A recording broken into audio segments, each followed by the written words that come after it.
So several years ago, I went to the Mopar car show at, it's called Mopars in May, and it was held at the Riverside School for the Deaf. Anyway, I'm there, and there's this 1969 Plymouth Fury black and white cop car. It wasn't a real cop car, it was just a clone cop car.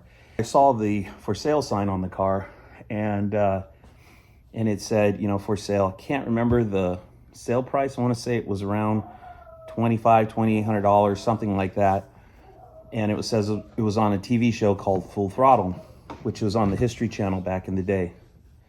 Anyway, I love C-bodies. I'm a big C-body fan. I don't have any at the moment, but I've gone through quite a few of them over the years. I think I offered this guy around $1,800 to $2,000, somewhere in there, and he took the offer. So anyway, I got the car home. It had those 16-inch wheels you'll see in this video clip.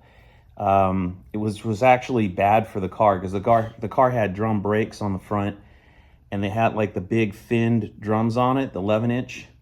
And the way that rim was set up, it was flat, and when they forced it onto the drum, and it broke some of those fins on the drum. I assume when the car was going through Willow Springs there from the TV show. Anyway, got rid of those rims, put some Steelies on it, dog dish caps. I lowered the car and I drove it.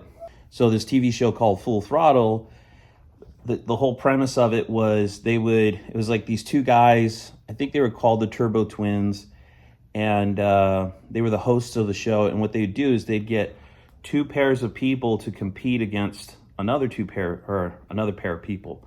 And they would use identical cars. Like one example, they got two Volkswagen Bugs, and then two guys on this Bug, two guys on this Bug.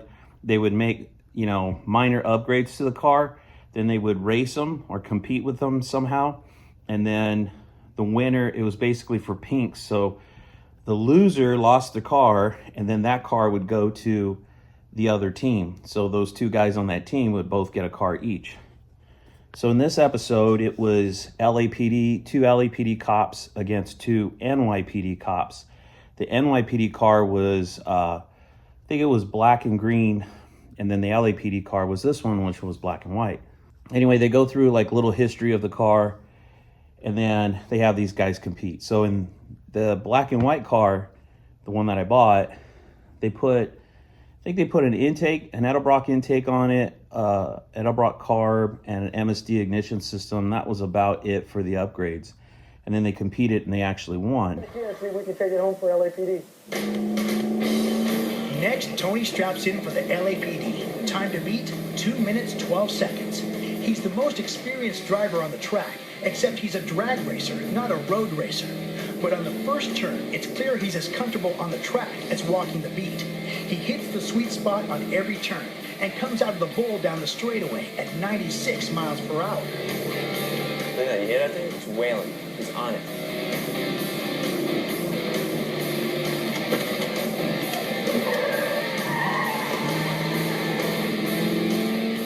He's laying rubber right there. Yeah. I like it, I love that. I'm sure that got his heart pumping right there for a second. I'm not making this, I'm making it.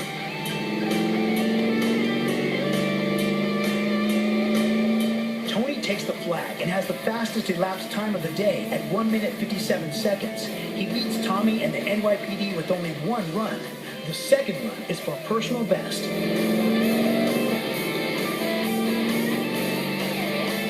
At the end of the lap, Tony is only a second off at 1:58. Team LAPD confiscates two 69 Plymouth Furies. You guys are awesome. Good. Back to the car show. I'm at the car show. This guy was neighbors to the LAPD cop that kept the black and white car. And he basically just bugged him to sell it to him, which he finally did.